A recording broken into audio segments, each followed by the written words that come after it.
Bonjour, je présente aujourd'hui la 35e vidéo de mon programme pour l'élection présidentielle, le programme du Rassemblement pour la démondialisation.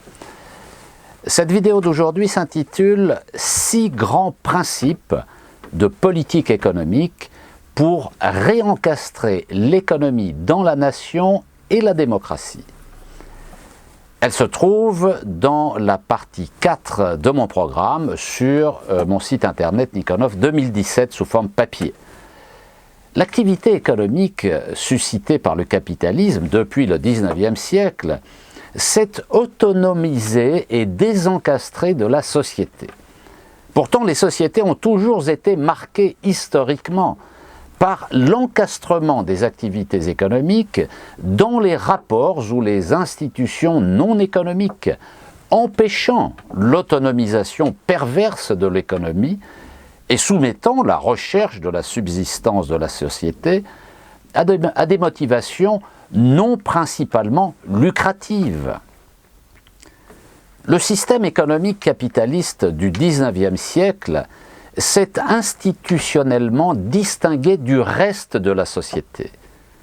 Dans une économie de marché, et plus encore dans une société de marché, la production et la répartition des biens matériels sont réalisées par un système autorégulé de marché, régi par ses propres lois, les prétendues lois de l'offre et de la demande. Dans ce système, la motivation individuelle repose en dernière analyse sur 2 incitations élémentaires, la peur de la faim pour les classes inférieures et l'espoir du gain pour les classes supérieures.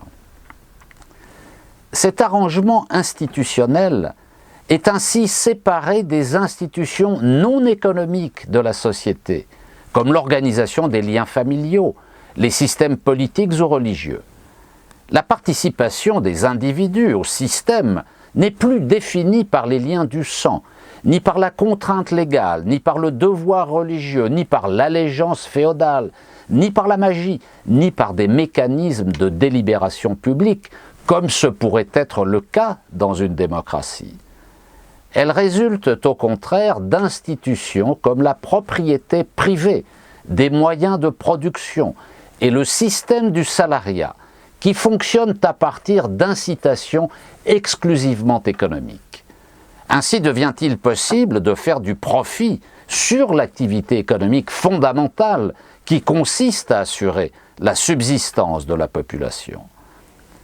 C'est cela qu'il faut remettre en cause en adoptant comme orientation générale de politique économique l'objectif radical de réencastrer l'économie dans la société et la démocratie.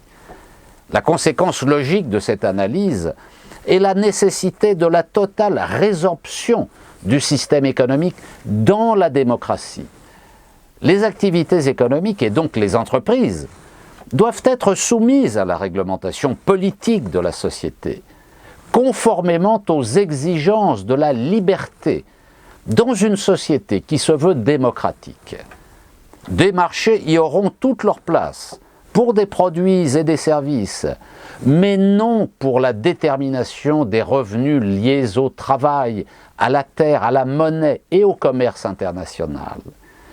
La prétendue autorégulation de l'économie de marché sera remplacée par une combinaison plus efficace et plus juste de la production et de ses choix, de la distribution et de la redistribution.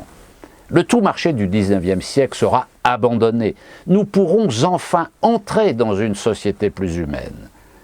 Les 6 principes fondamentaux qui découlent de cette analyse sont pour moi les suivants. Principe numéro 1, organiser la délibération publique pour définir les besoins de la population. Principe numéro 2, définir les domaines stratégiques nécessaires à la satisfaction des besoins de la population et planifier leur mise en œuvre. Principe numéro 3, transférer ou restituer à la nation les entreprises stratégiques. Principe numéro 4, engager la mutation écologique du mode de production. Principe numéro 5, sortir le travail, la terre, la monnaie et le commerce international de l'univers du marché. Principe numéro 6, éradiquer l'esprit et la mentalité de marché, promouvoir les valeurs du bien vivre.